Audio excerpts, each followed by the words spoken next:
नमस्कार सभी को। मैं पीयूष कुमार, स्कूल व्याख्याता राजनीति विज्ञान। आज हम समकालीन राजनीति से संबंधित एक टॉपिक का अध्ययन करेंगे। इस टॉपिक का नाम है शीत युद्ध।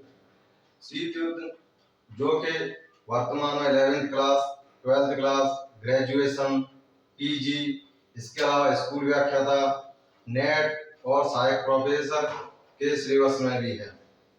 समकालीन विश्व राजनीति का आरंभ भी शीत युद्ध से माना जाता है, जो कि 1945 से आरंभ होकर 1991 तक इसका टाइम पीरियड है।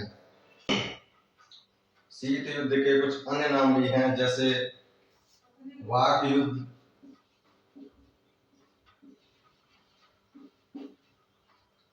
स्नायु युद्ध,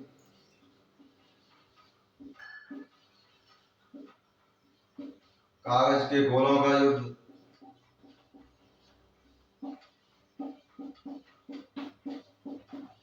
और पत्र पत्रिकाओं पर आधारित युद्ध।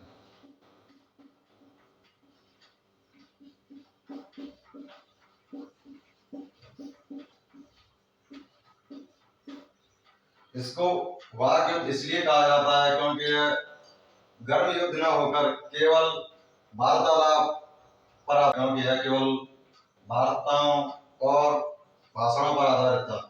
स्नायु युद्ध इसलिए कहा गया क्योंकि यह केवल मस्तिष्क पर आधारित था, मस्तिष्क के आधार पर इससे लड़ा गया। और कागज के गोलों का युद्ध इसलिए कहा गया क्योंकि यह पत्र व्यवहार आदि पर आधारित था। और इसके अलावा इसे पत्र पत्रिकाओं का युद्ध भी कहा गया है, क्योंकि इसके अंतर्गत एक पक्ष द्वारा दूसरे पक्ष पर पत्र पत्रिकाओं के माध्यम से आरोप प्रत्यारोप लगाए जाते रहते थे। शीत युद्ध मुख्य रूप से दो विचारधाराओं के बीच युद्ध था, जिसमें एक विचारधारा अमेरिका की और दूसरी विचारधारा सोवियत संघ की थी। रूप से दो विचारधाराओं के बीच युद्ध था, जिसमें एक विचारधारा अमेरिका की थी और दूसरी विचारधारा यूएसएसआर की। यूएसएसआर को हिंदी में सोवियत संघ कहा जाता है, जिसकी फुल फॉर्म है union of Soviet and socialist Republic. शीत युद्ध का आरंभ द्वितीय विश्व युद्ध की समाप्ति के बाद माना जाता है। द्वितीय विश्व युद्ध जो कि दो गुटों के बीच हुआ था, जिसमें एक गुट का नाम मित्र राष्ट्र था, दूसरे गुट का नाम ध्रुवीय राष्ट्र। मित्र राष्ट्र में ब्रिटेन, फ्रांस और अमेरिका, इसके अलावा यूएसएसआर शामिल था। ध्रुवीय राष्ट्र में जर्मनी, जापान और इटली शामिल थे। द्वितीय विश्व युद्ध के समय अमेरिका के राष्ट्रपति ट्रूमैन थे और यूएसएसआर के राष्ट्रपति स्टालिन थे। द्वितीय विश्व युद्ध के अनेक परिणाम निकले, परंतु इसमें मुख्य रूप से ब्रिटेन आर्थिक रूप से कमजोर हो गया और अमेरिका व यूएसएसआर महाशक्ति के रूप में उभरे और जर्मनी से नाजी शासन की समाप्ति हो गई।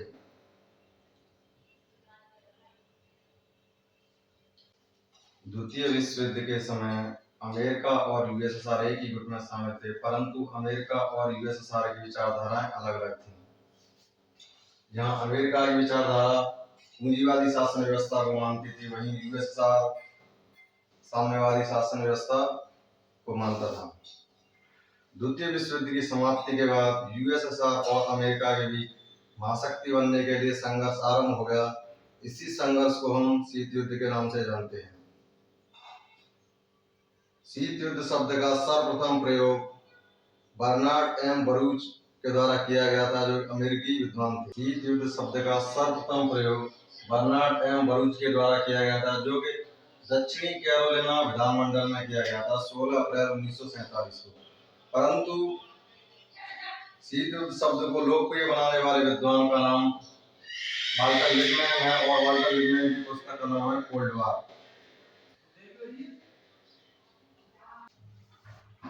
अब बात करते हैं शीत युद्ध के लक्षणों की। तो पहला लक्षण है मस्तिष्क, अर्थात मनुष्य के मस्तिष्क को रण क्षेत्र बनाकर यह युद्ध लड़ा गया।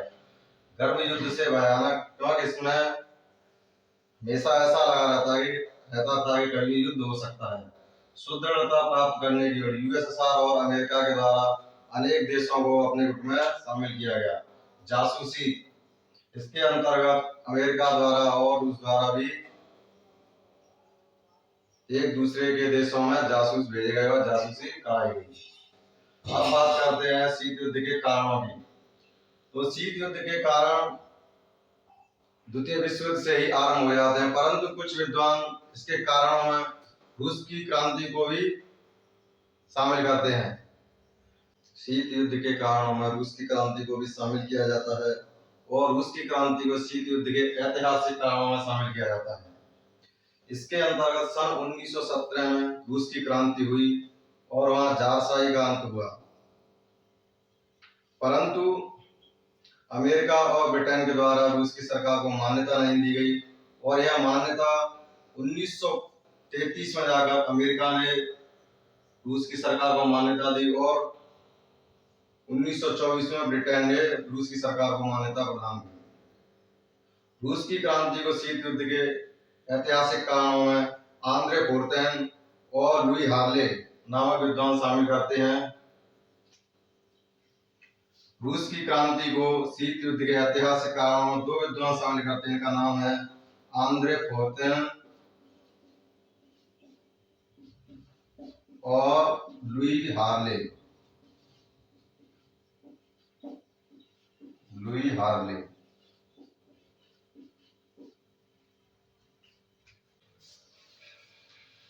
शीत युद्ध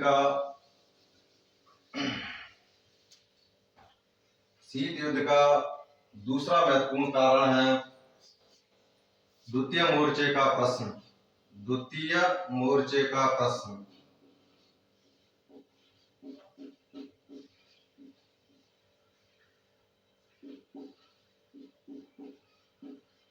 द्वितीय विश्व युद्ध के समय जब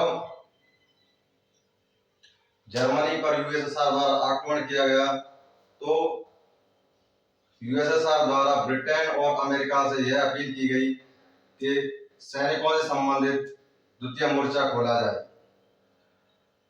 परंतु ब्रिटेन और अमेरिका ने इसमें जानबूझकर देरी की, क्योंकि जर्मनी और यूएसएसआर दोनों एक दूसरे पर आक्रमण करते हुए कमजोर हो जाएंगे और इसका फायदा ब्रिटेन और अमेरिका को मिल जाएगा। और जब द्वितीय मोर्चा खोला गया तो वह एरिया, और जब बाद में द्वितीय मोर्चा खोला गया तो उत्तरी यूरोप से खोला गया, ना कि पश्चिमी यूरोप को। इससे अमेरिका और यूएसएसआर के बीच तनाव बढ़ा। शीत युद्ध का तीसरा महत्वपूर्ण कारण था याल्टा समझौते की अवहेलना।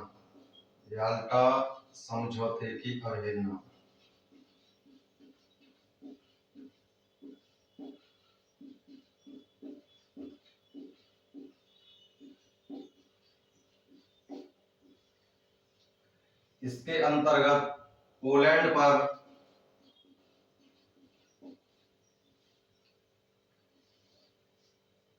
ब्रिटेन और यूएसएसआर समर्थित दो सरकारें थीं। ब्रिटेन द्वारा समर्थित सरकार का नाम था लंदन शासन और यूएसएसआर समर्थित सरकार का नाम था लुबनान शासन।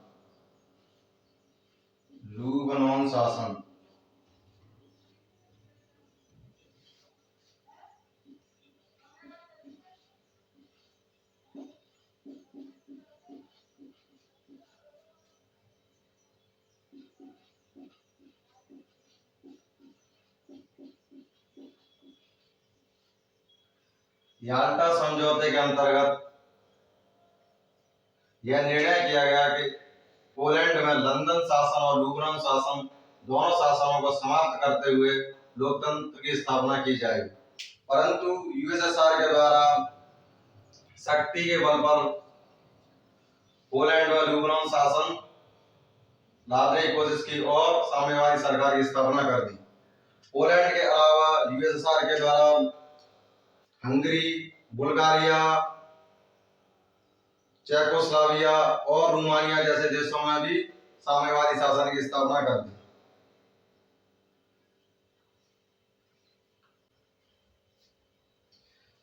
शीत युद्ध के कारणों में चौथा कारण है बाल्कन समझौते की अवहेलना। 1945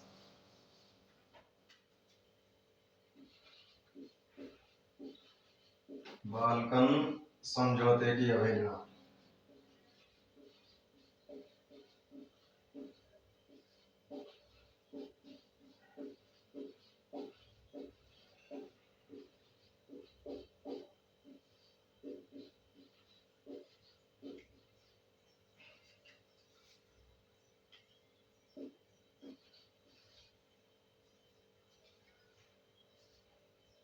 इसके अंतर्गत रोमानिया, बल्गारिया, यूनान, यूगोस्लाविया और हंगरी को लेकर यह समझौता किया गया था।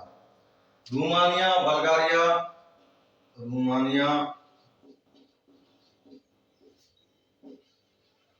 बुल्गारिया और हंगरी। रोमानिया और बुल्गारिया पर यूएसएसआर का नियंत्रण माना गया और हंगरी पर ब्रिटेन का नियंत्रण माना गया। परंतु यूएसएसआर के द्वारा सैनिक शक्ति के बल पर हंगरी में भी साम्यवादी शासन की स्थापना कर दी। यूएसएसआर और अमेरिका के बीच वैमनस्य बढ़ा और तनावपूर्ण संघर्ष की स्थिति बनी।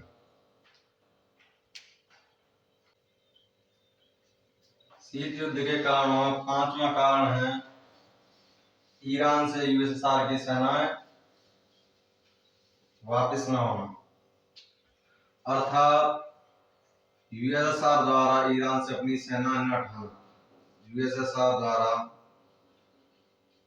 ईरान से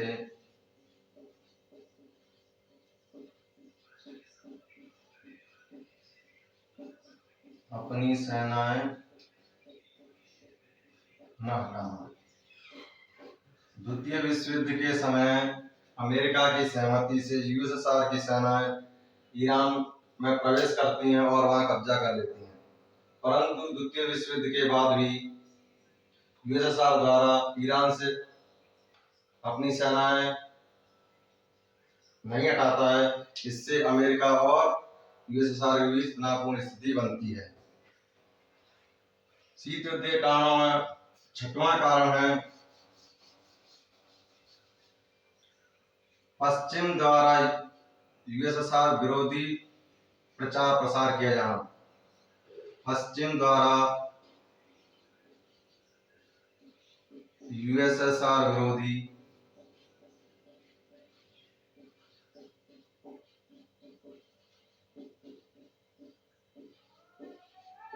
प्रचार प्रसार किया जाना।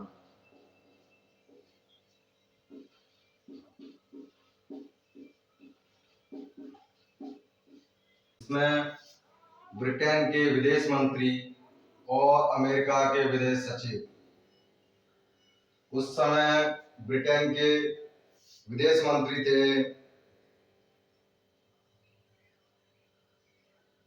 बेविन और अमेरिका के विदेश सचिव थे बर्नेज। ब्रिटेन के विदेश मंत्री बेविन और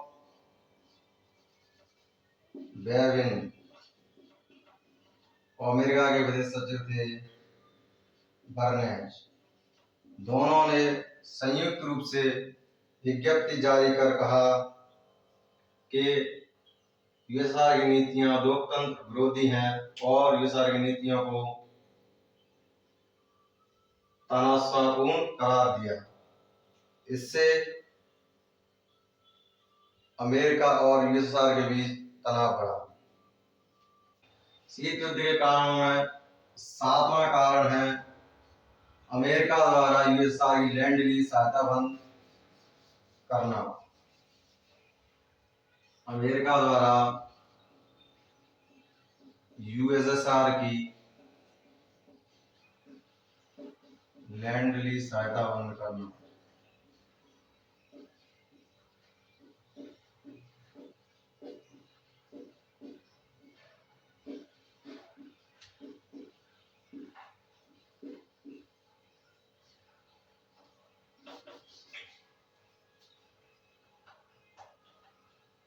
शीत युद्ध के कारण आठवां कारण है यूएसएसआर द्वारा टर्की पर दबाव बनाना।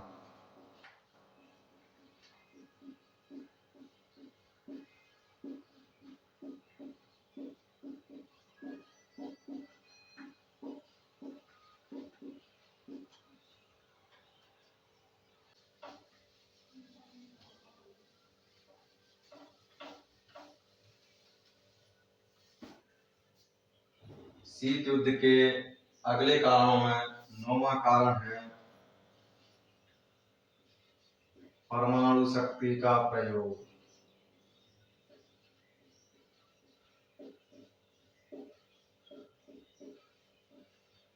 द्वितीय विश्व युद्ध के दौरान अमेरिका द्वारा जापान पर 9 अगस्त और 6 अगस्त को परमाणु शक्ति का प्रयोग किया गया हिरोशिमा और नागासाकी शहर पर। इसकी जानकारी अमेरिका द्वारा किसी भी देश को नहीं दी गई। इससे यूएसएसआर और अमेरिका के बीच अविश्वास बढ़ा और उसके बाद अमेरिका द्वारा ब्रिटेन और कुछ देशों को परमाणु शक्ति की तकनीक बता दी गई, परंतु यूएसएसआर को परमाणु शक्ति तकनीक से अवगत नहीं कराया। शीत युद्ध के अगले कारणों में है 10वां कारण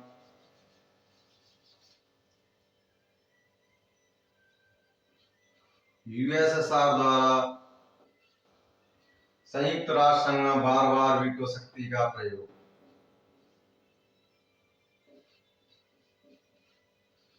बार बार वीटो शक्ति का प्रयोग।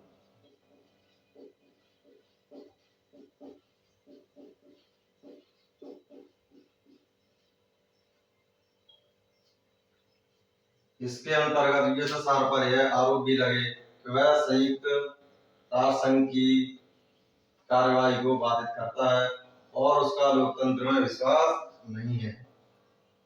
इसके अलावा शीत युद्ध के कारणों में 11वां कारण है हित संघर्ष।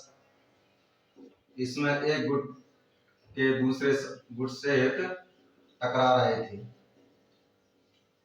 और 12वां कारण है शक्ति संघर्ष।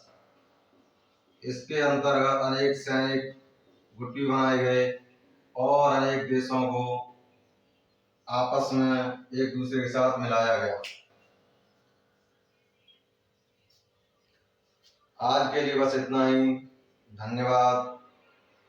अगले वीडियो में हम शीत युद्ध के चरणों के बारे में अध्ययन करेंगे।